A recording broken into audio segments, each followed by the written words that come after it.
Brother in Christ, talk is cheap. You should be aware of it. I'm talking to myself at the first place, and if you are like me, then I'm glad. Well, to start it all off, I am aware when I returned like my second year at my my hometown, home city, I was met with a lot of basically one of the reasons when which I returned was because I wanted to kind of hang out because I was a social in that environment in my first year in my freshman year at high school, and I needed to return to my friend group that I kind of left out because I was studying abroad basically, and I couldn't like afford to hang out, and I was kind of I have grown out. I grew as a stranger, and I felt as a stranger in both the first high school and the second high school, because I realized that we are always talking about we are always playing games like Valorant. Sometimes even they were playing League of Legends. Dare I even say Fortnite? But you know, we always had these dreams of launching some kind of something that will give us money. It could be like a business, it could be like a service based, or it can be even product based. But we were looking for something that we can do off our computers, basically more like a service based. More like a based on. We were looking for some kind of service that we can do, even if it was illegal. There, even I say. And excuse me. But yeah.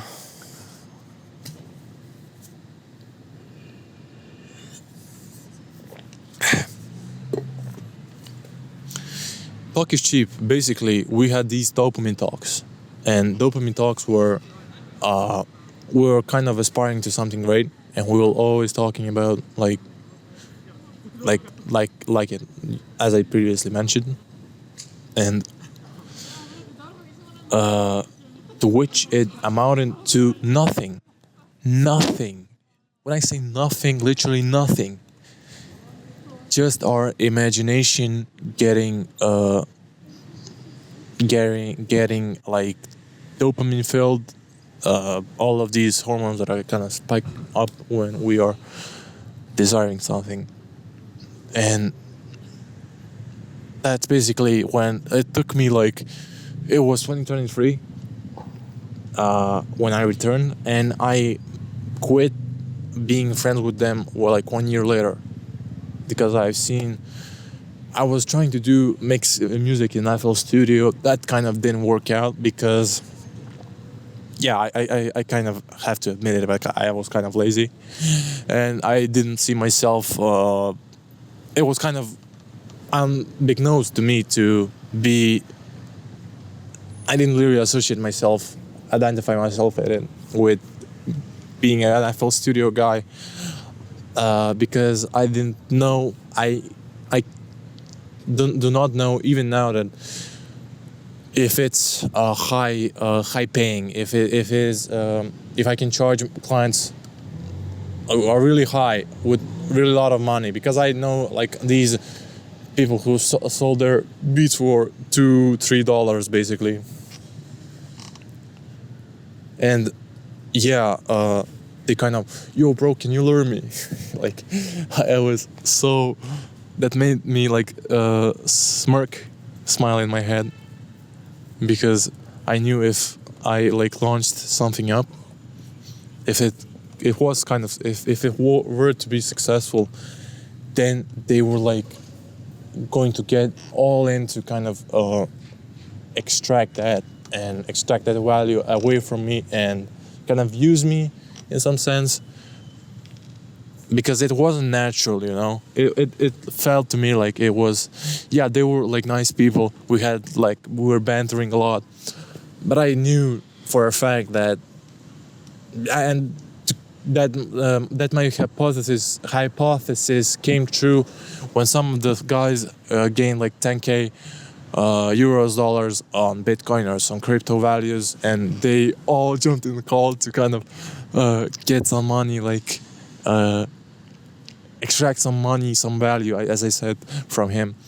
And I kind of grown suspicious, and basically they really wanted, one of the main reasons was they were extracting time from me, and they were like, that was kind of, if you knew the Vadim Zeland, the book of reality transfer thing, he says that there is these pendulums. You probably heard of them, and I've seen that my social circle was a pendulum, because it was extracting the energy.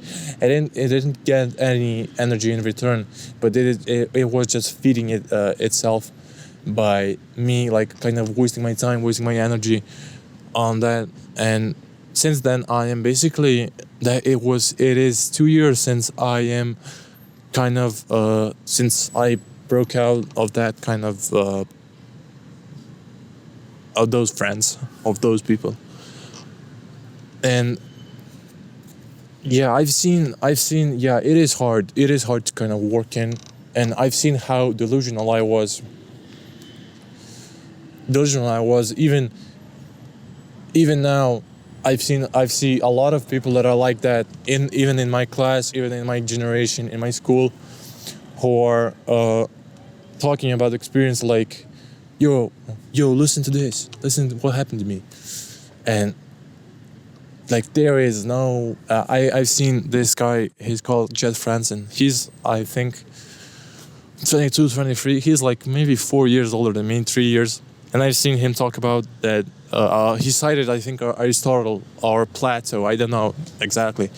But the friendship is delved in 3 aspects. And that is value, pleasure, and I think kind of leadership, virtue, like aspiration. I don't know. And all of these interactions that I had so far are the first 2, and those are like value and pleasure. Like, value can be like someone asking. I even dated a girl. I at least thought she thought of me as a friend, and she at the end of the day I was met with, I'm not having anything bad to say, really, but she still remembers that I didn't help her in like the 7th grade of middle school at some history test, because someone already asked me, like, come on, man. And that's basically what value is. When someone kind of and I'm guilty of it myself. I ask someone, yo, can you explain this to me in math? And he explains it to me. When someone asks me about the Bible, I kind of explain them, because I am kind of have a solid grasp on every events, everything that happened in the Bible. So I should be at least somewhat competent to talk about that. And there is pleasure, and that's where I kind of lack. I am basically just acting like I am in like school or some. I'm basically like making fun, like joking, but like, how do I say it? But like nonchalantly, like I'm joking around. I'm basically a chill guy. People like go and push me aside, and I'm basically so chill that I don't give a damn, because I am not afflicted by that way of bantering, you know. I can't explain it in detail, but that is the point. And I was saying basically that I am not so good at this pleasure aspect, because I'm asocial and I don't spend time with a lot of people.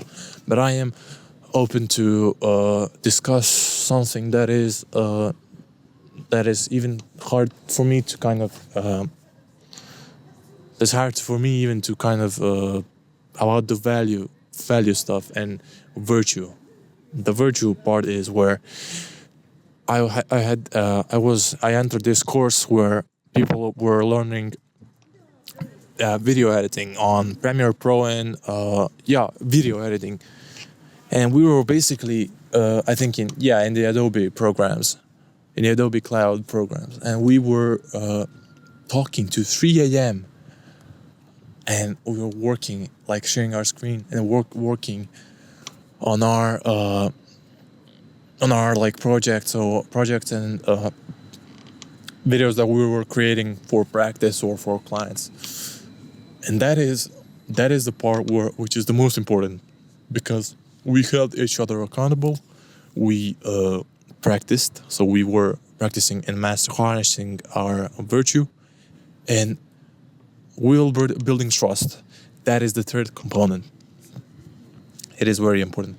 But with these first two, you are kind of with the first two aspects, you are kind of, those are kind of your acquaintances more, not like your friends. Like, yeah, sure, they are classmates, but they are more seen, in my perspective, they are more seen as an acquaintances than friends, because a friend is someone who is who kind of fills out all of these three points, three pillars of friendship or association. Da. Na sredini železničke preko puta DDR-a. Yeah. That's basically it. Yeah, there's even more thing.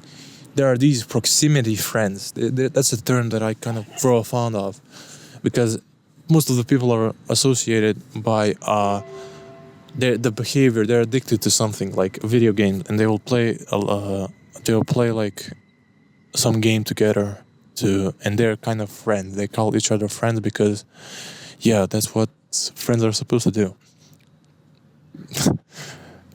That always sparks a laugh in me, because you are addicted to something and then someone else is addicted. That does mean, and even and when you accept it, you basically said to yourself, we are like the crackheads who smoke. That's like basically like you being a crackhead with some other crackhead, and you share the experience with someone. That's basically it. And how these friendships how are these friendships created? Friendships, acquaintances, whatever, proximity friends. Basically, when someone is socializing anywhere, it can be in school, it can be at I don't know, fighting club, it can be at work, anywhere really, at maybe in calisthenics parks. You basically see, like, he's always inviting you. Let's go on. Let's pay some prostitutes to enjoy ourselves or anything. And you see he is a crackhead, and he's invited you to do crackhead stuff with him, and basically you don't have anything in common, because that is something that is purely pleasure, and you are not holding each other accountable. Because for what? There is nothing you can hold each other accountable for, because you are committed to sin, and when you are committed to sin, you are slave to it. And most of the people aren't aware of this, which is a fucking sad place to be in.